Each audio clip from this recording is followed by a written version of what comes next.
আচ্ছা, আমরা ক্লাসটা শুরু করছি আজকে। ফেরোসিনের একটা পার্ট তো হয়ে গেছিল, আমাদের একটা পার্ট মানে ম্যাক্সিমামটা হয়ে গেছে, শুধু একটুখানি বাকি আছে। ভয়েসটা ক্লিয়ার আসছে তো তোমাদের?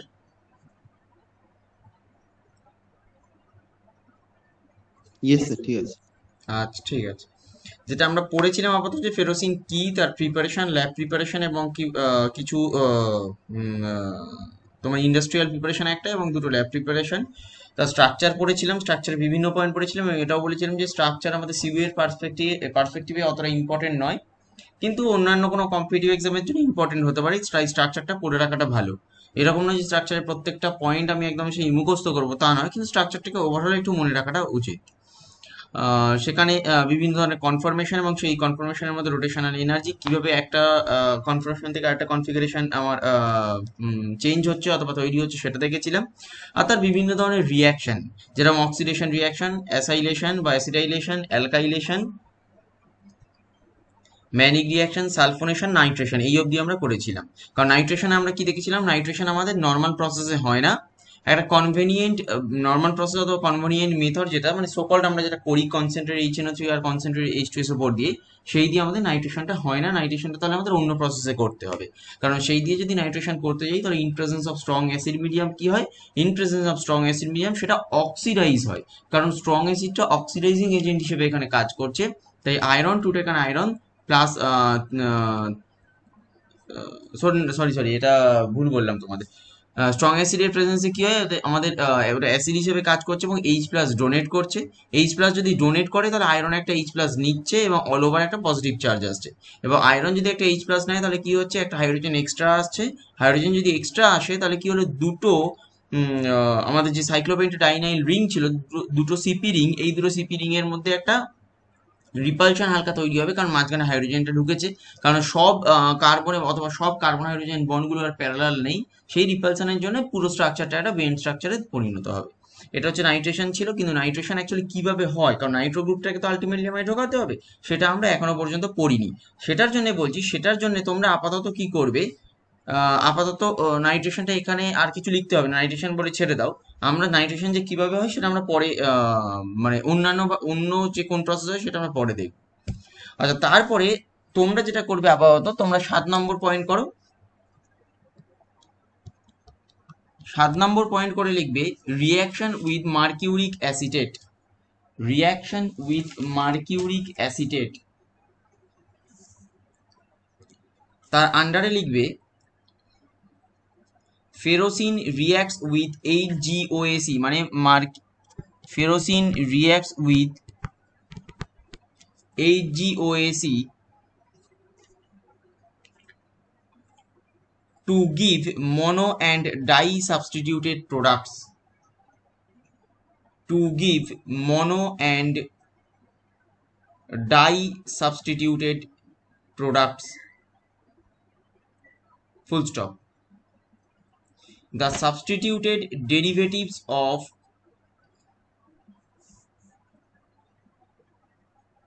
the substituted derivatives of HgOAC react with I2. HgOAC react with I2 to give iodide derivatives.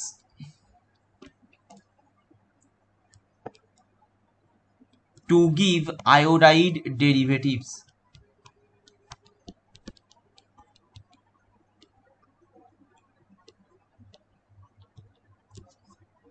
Full stop দিয়ে লিখবে these indicates an indirect method. These indicates an indirect method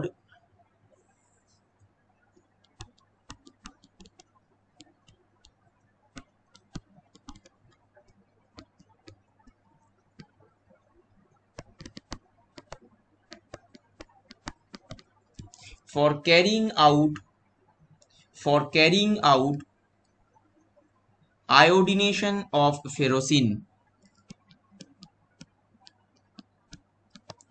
For carrying out iodination of ferrocene.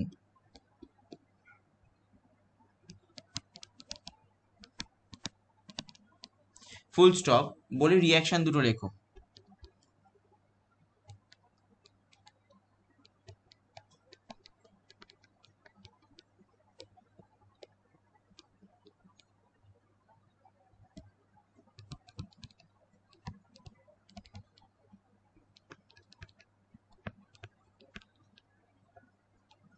Reaction দুটো লিখবে।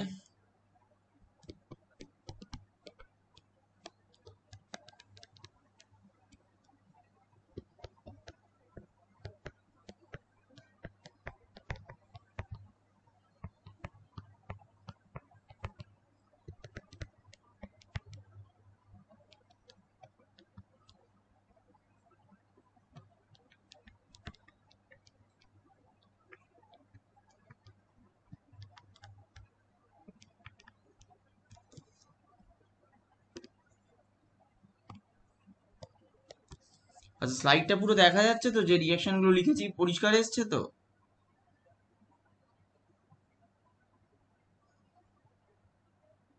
Yes sir, ঠিক আছে।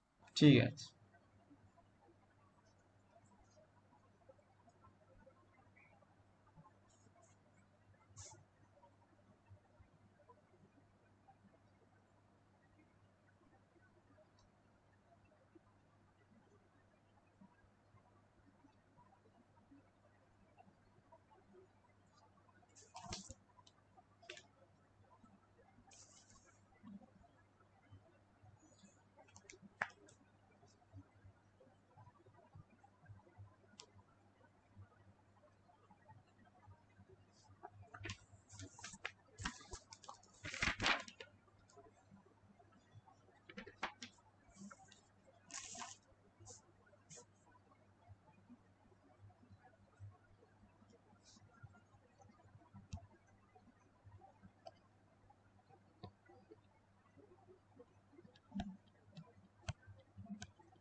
হয়েছে সবার লেখা?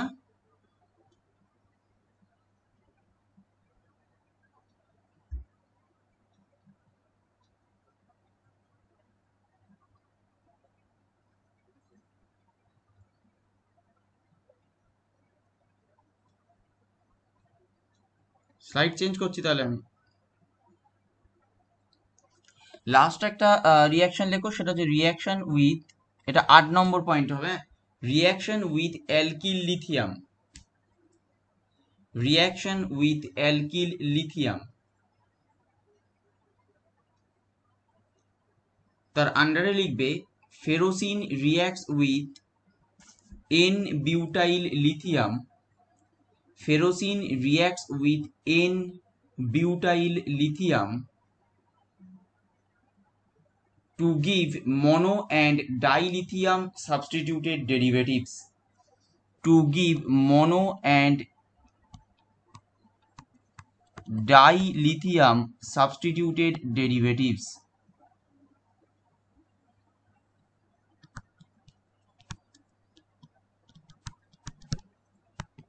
To give mono and dilithium substituted derivatives বলে রিয়াকশন দুটো লেখো।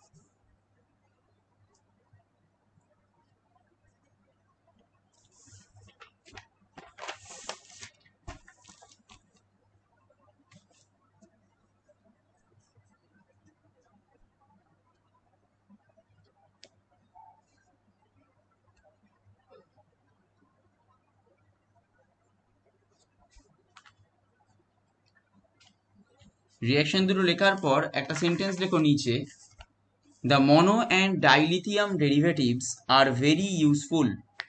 The mono and dilithium derivatives are very useful intermediate are very useful intermediate in the synthesis of many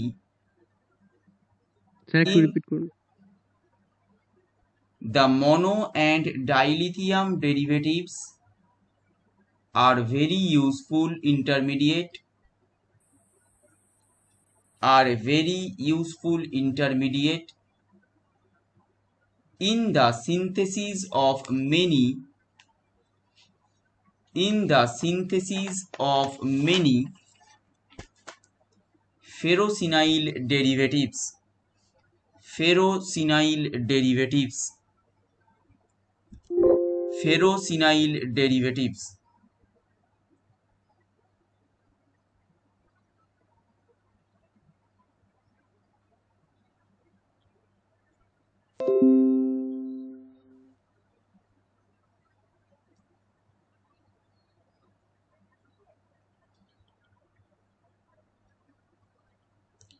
হয়েছে লেখা?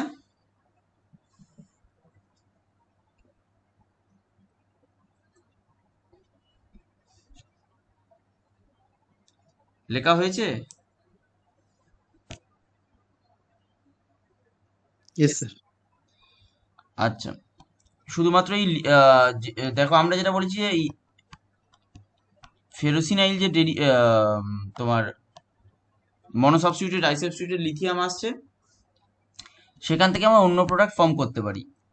এখানে এরকম ভাবে দুটো অ্যারো দিয়ে রাখো। ওপরের অ্যারোটাতে লিখবে 1 নম্বর হচ্ছে CO2, 2 নম্বর হচ্ছে H2O।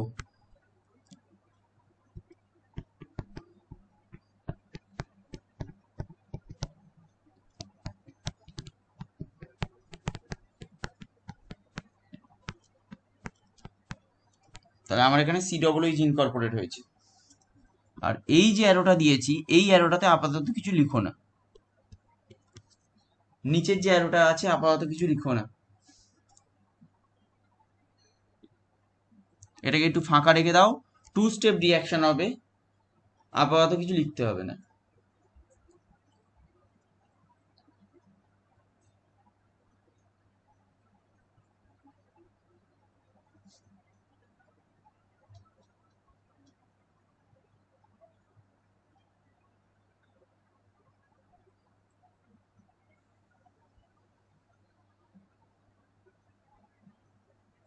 চেঞ্জ করলাম। আচ্ছা, এখানেই লিখে না, আর চেঞ্জ করছি না।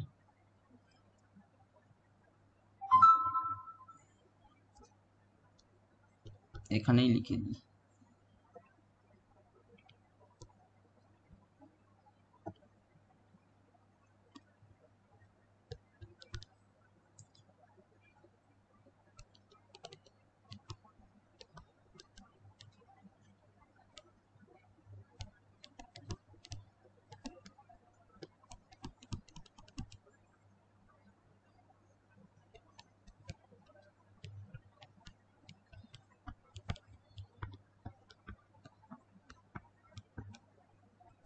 BO3, হ্যাঁ, H3BO3 না PO3? BOR হোল 3, মানে মনে করো BOMe হোল 3 তার সাথে H প্লাস হলো, তাহলে H3BO3 হবে।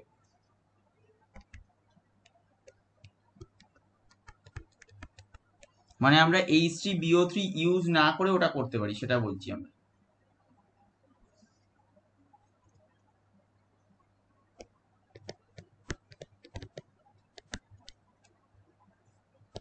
স্যার এটা যে যে জায়গাটা ফাঁকা রাখলাম সেকেন্ডের জন্য ওইটাতে করবো তো? না না না, ওটাতে আমি বলিনি তো। আচ্ছা, ফাঁকা এটা আলাদা। হ্যাঁ, এটা আলাদা। ফাঁকা নেই, ফাঁকাটা রাখবো কেন?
হয়েছে?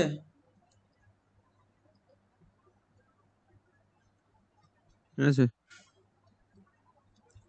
আচ্ছা, এই কোশ্চেনটা লেখো, what happens when ferrocene reacts with hot NaOH?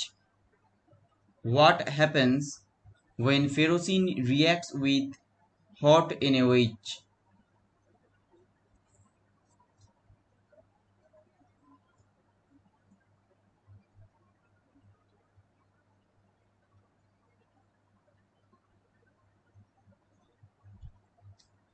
What happens when ferrocene reacts with hot NaOH?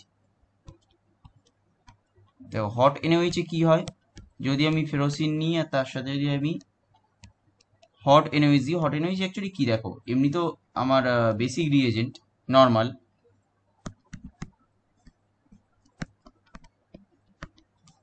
কি হবে, OH মাইনাস গুলো গিয়ে কাকে অ্যাটাক করবে, এখানে আয়রনের সাথে আয়রনের সাথে রিয়াকশন করবে, এবং আলটিমেটলি যেটা তৈরি হবে সেটা হচ্ছে সাইক্লোপেন্টাডাইনাইল, এই রিংটাকে আলাদা করে দেবে, দুটো হাইড্রোজেন আসবে প্লাস FeOH2 আসবে।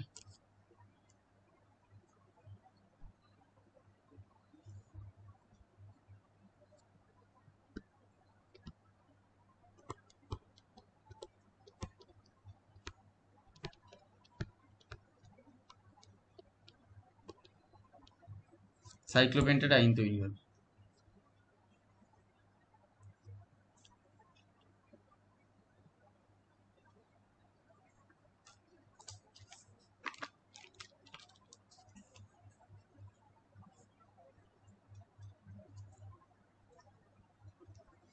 হয়েছে?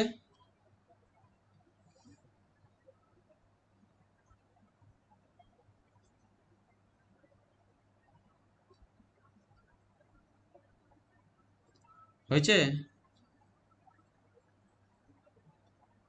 ইয়েস। এই কোশ্চেন লেখো, which one is more stable between ferrocene and cobaltocene? Which one is more stable in ferrocene and কোবাল্টোসিন?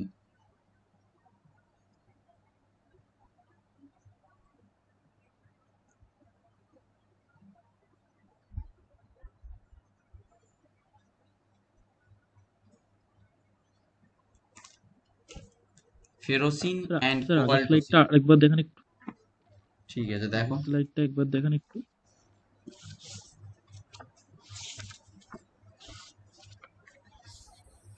হ্যাঁ স্যার হয়ে গেছে। এই কোশ্চেনটা লিখবে, which one is more stable between ferrocene and কোবাল্টোসিন?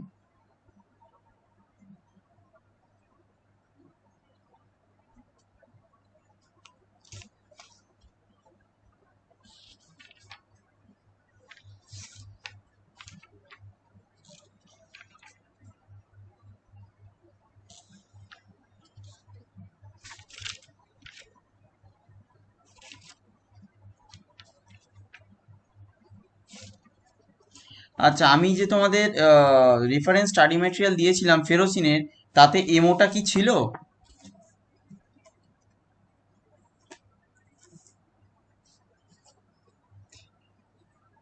হ্যাঁ মনে হচ্ছে আছে তো। হ্যাঁ, যত সম্ভব আমি ওটাই তো বলছি, এমোটা ছিল কি, কারণ আমার তোমায় দিয়েছিলাম, আমার খেয়াল পড়ছে না, যত সম্ভব এমোটা আর হ্যাঁ পি স্যার আছে। সরকারের ওইতে আমি যত সম্ভব দিয়েছিলাম, মানে যে পিডিএফটা পাঠিয়েছিলাম তাতে যত সম্ভব এমোটা আছে আছে। ওই জন্যই অ্যান্সারটা করবো বলে বলে দিচ্ছি, ওই জন্যই। রেফারেন্সটা হচ্ছে RP সরকার, এটা তোমরা একটু দেখবে বই থেকে, ঠিক আছে?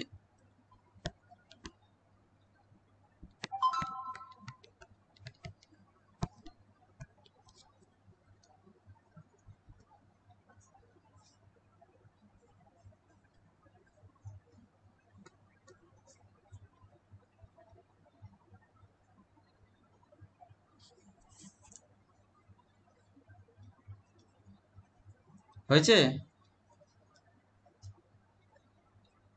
এবারে বলি, which one is more stable between ferrocene and cobaltocene? এই অ্যান্সারটা করার সময় এমনি নর্মাল অ্যান্সার করা যায়, আমরা তো এটা মানে ভালোভাবে অ্যান্সারটা করছি বলে এখানে কিন্তু এমোটা আঁকার কোনো দরকার নেই। কিন্তু আমরা যেহেতু বিভিন্ন মলিকুলার অরবিটাল অথবা তার ইলেকট্রনিক কনফিগারেশন নিয়ে আলোচনা করছি, তাই জিনিসটা হয়তো বুঝতে একটু প্রথমে অসুবিধা হতে পারে যে জিনিসটা কি, তাই বললাম যে সেটাই যদি অসুবিধা হয় বা কনফিউশন থাকে, তাহলে তোমরা এমোটা একবার দেখবে, তাহলে দেখবে কনফিউশনটা দূর হবে। ঠিক আছে?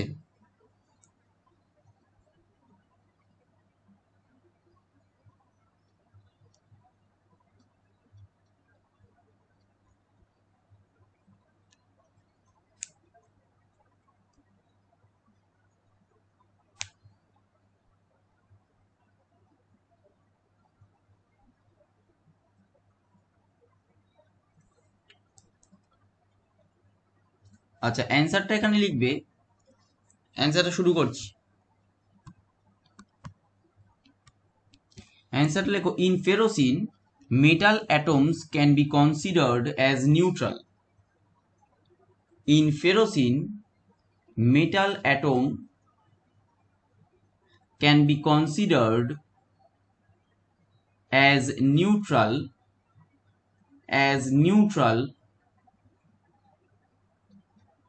but as neutral, and it is a 18 electron system, and it is a 18 electron system.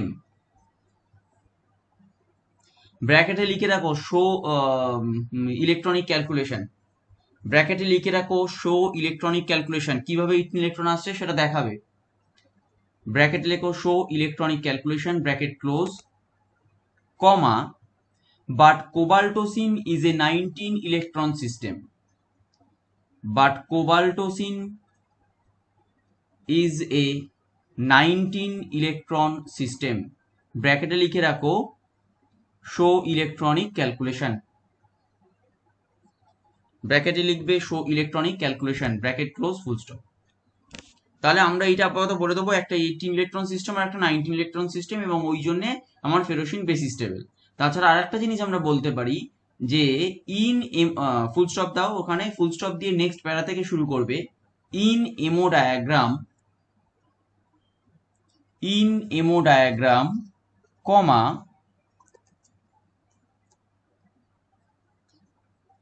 আচ্ছা এবারে আপাতত তোমরা এইটা বলো দেখি যে টোটাল কটা মলিকিউলার অরবিটাল ফর্ম হবে।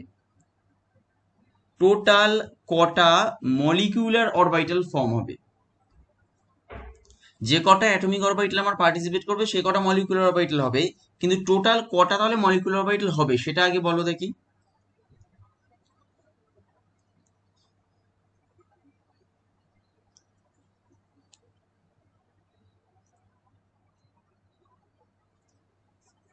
আচ্ছা, কটা মলিকিউলার অরবিটাল পার্টিসিপেট করছে এটা, সরি, কটা অ্যাটমিক অরবিটাল পার্টিসিপেট করছে এটা বলো।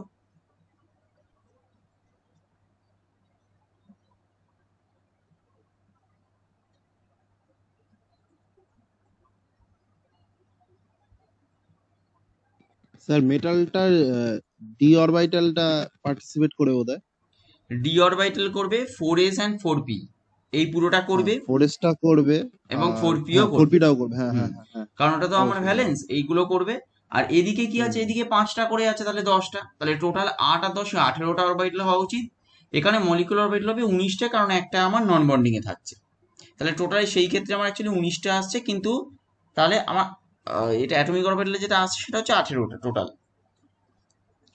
আচ্ছা, এখানে এবারে বলি, এখানে যেটা হচ্ছে টোটাল 19টা অরবিটালের মধ্যে নিচের 9টা অরবিটাল অ্যাকচুয়ালি আমার বন্ডিং, মানে যেরকম আমার আসছে নিচ একদম লোয়েস্ট যে 9টা আছে সেই 9টা হচ্ছে আমার বন্ডিং এ আসে, কিন্তু ওপরের 10টা অ্যাকচুয়ালি আমার অ্যান্টি বন্ডিং এ যায়। নিচের 9টা আমার বন্ডিং এ থাকলেও ওপরের 10টা আমার কি হচ্ছে টোটাল অ্যান্টি বন্ডিং এ যাবে। তাহলে এবার একটা জিনিস ভাবো যে এই কোবাল্টোসিনের যে 19th ইলেকট্রনটা আসছে সেটা কোথায় যাবে? সেটা অ্যান্টি বন্ডিং এই যাবে। তাহলে সেটা যদি অ্যান্টি বন্ডিং এ যায় তাহলে কি হবে, সেটা আনস্টেবল হবে তুলনামূলকভাবে। তাহলে এটাই আমরা বলবো যে ইন এমো ডায়াগ্রাম, যে লেখাটা লিখবো নেক্সট প্যারা থেকে শুরু করো, in Emo diagram, comma, the upper 10 MOs are antibonding, the upper 10 MOs are antibonding, and any electron in them will actually destabilize the system, full stop. will actually destabilize the system, full stop. This explains the stability of the 18 electron ferrocene. This explains the stability of the 18 electron ferrocene molecule. 18 electron ferrocene molecule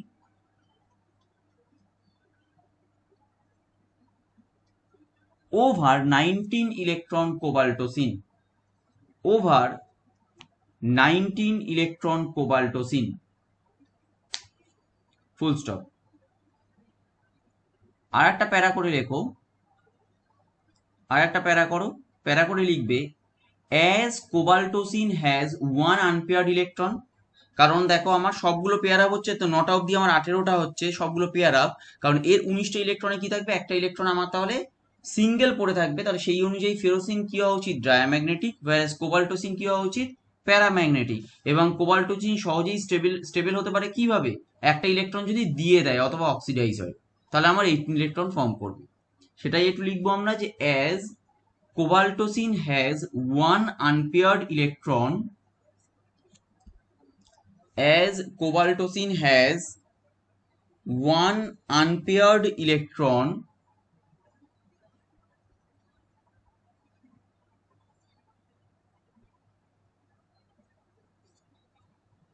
which is antibonding in nature, which is antibonding in nature,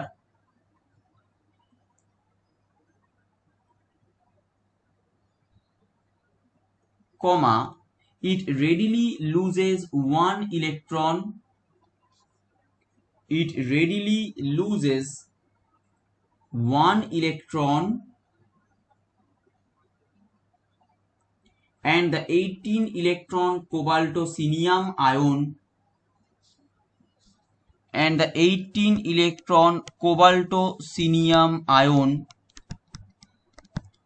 বলে কোবাল্টোসিনিয়াম ion এটা লিখে রাখো যেটা আমি লিখলাম, কোবাল্টোসিনিয়ামটা দেখো, and the 18 electron cobaltocinium ion, বলে কোবাল্টোসিনিয়াম আয়নটা আমি যেটা লিখেছি এটা লিখবে is formed,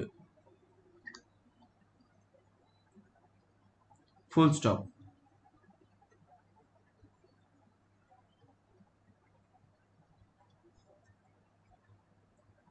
From the above explanation, it is clear that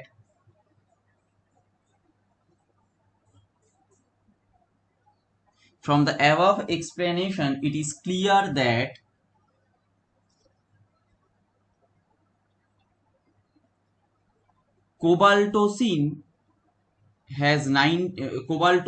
is a 19 electron system.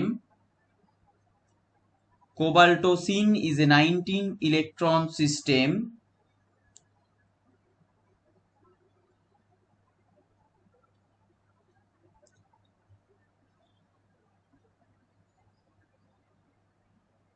which contains 1 unpaired electron, which contains 1 unpaired electron, and hence it is paramagnetic in nature, and hence it is paramagnetic in nature, while ferrocene is diamagnetic, while ferrocene is diamagnetic, while ferrocene is diamagnetic.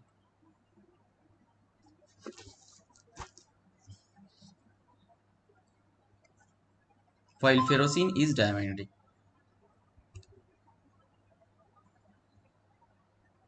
Sir হ্যাঁ বলো। এরকম sir একটা question আমি ইউনিভার্সিটিতে দেখছিলাম, একটু বলছি শুনুন। বলো। Compare the redox activities of FeCP2 plus and COCP0, মানে ওভারঅল চার্জ 0 কমপ্লেক্স। Fe আর বলো Fe এপি সিপি টু ওই প্লাস ওভারঅল চার্জ প্লাস। দাঁড়াও, হ্যাঁ, and CO CO CP two overall charge 0 আছে।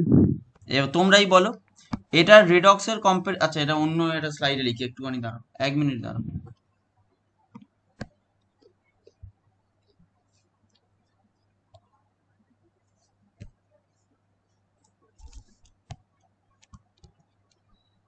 রেডক্সের কম্পারিজন দিয়েছে তো, এটা একটা বলেছে কম্পেয়ার দ্য রিডক্স অ্যাক্টিভিটি। হ্যাঁ ঠিক আছে, ওই রেডক্স কম্পারিজন বলে আমি লিখলাম।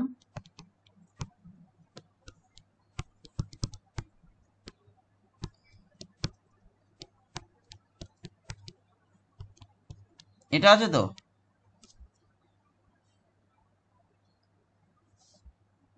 এটা আছে।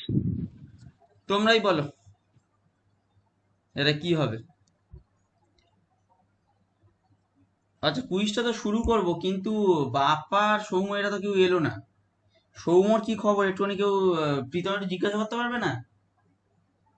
স্যার আমি ফোন করেছিলাম, ওর দুটো নাম্বারই সুইচ অফ বলছে, মার নাম্বারটাও ওর নাম্বারটাও দুটোই সুইচ অফ। ও আজকের ছেড়ে দিন, আজকে আর কুইজ করেন না। তোমরা তো 5 জন আছো।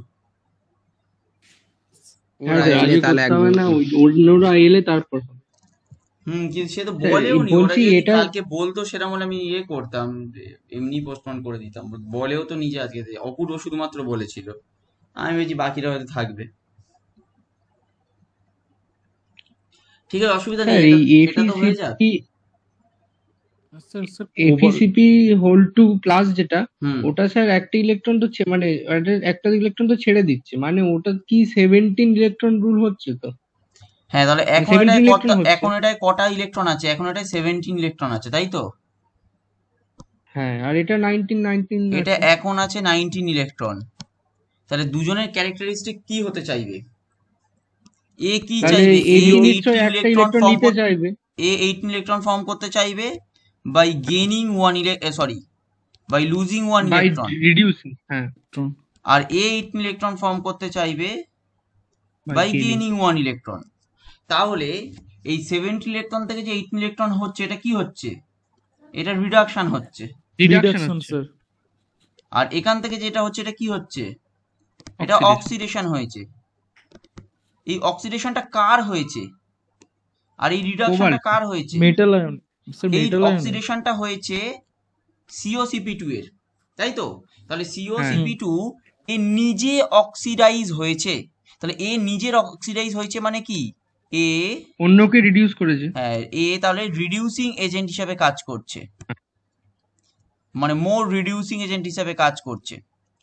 আর এ যদি রিডাকশন হচ্ছে মানে কি, কার রিডাকশন? এর রিডাকশন হয়েছে, তাহলে এ কি হবে? এ অক্সিডাইজিং এজেন্ট মোর হিসেবে অক্সিডাইজিং এজেন্ট হিসেবে কাজ করবে।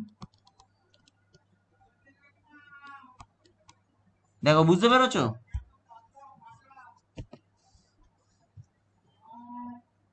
বুঝতে পেরেছো কি সবাই? হ্যাঁ স্যার।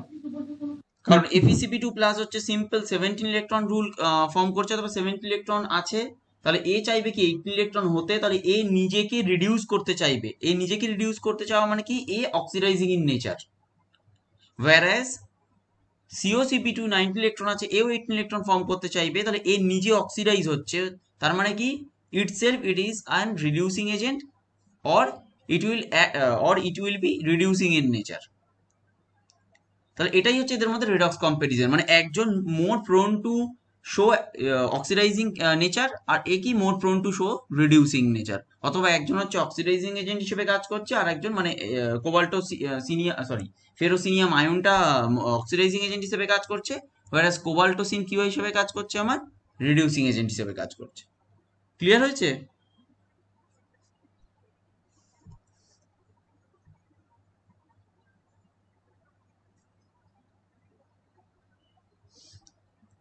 আর যদি কোনো প্রশ্ন থাকে একটু বলো। এই জন্য আমি বলেছি 10 ইয়ার্স গুলো একটু ঘাঁটতে, কারণ 10 ইয়ার্স যদি তোমরা ঘাঁটো তাহলে বিভিন্ন রকম এইরকম প্রশ্ন পাবে। আমি যেগুলো করিয়ে দেবো 90% হয়ে যাবে তোমাদের, কিন্তু 1-2টো কোশ্চেন এইরকম থেকে যায় যেগুলো 10 ইয়ার্স ঘাঁটলে পাওয়া যায়। এই জন্য আমি বলেছিলাম যে পড়ার সাথে সাথে যদি 10 ইয়ার্সটা ঘাঁটা হয় তাহলে প্র্যাকটিসটাও হয়ে যায় অনেকটা।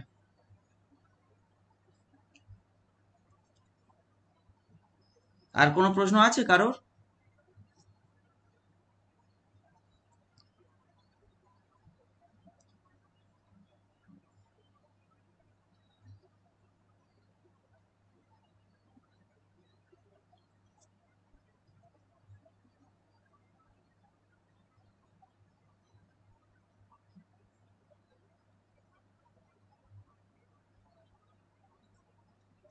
আচ্ছা, তাহলে কুইজটা কবে হবে বলো? কালকে কি তোমাদের সময় হবে সবার?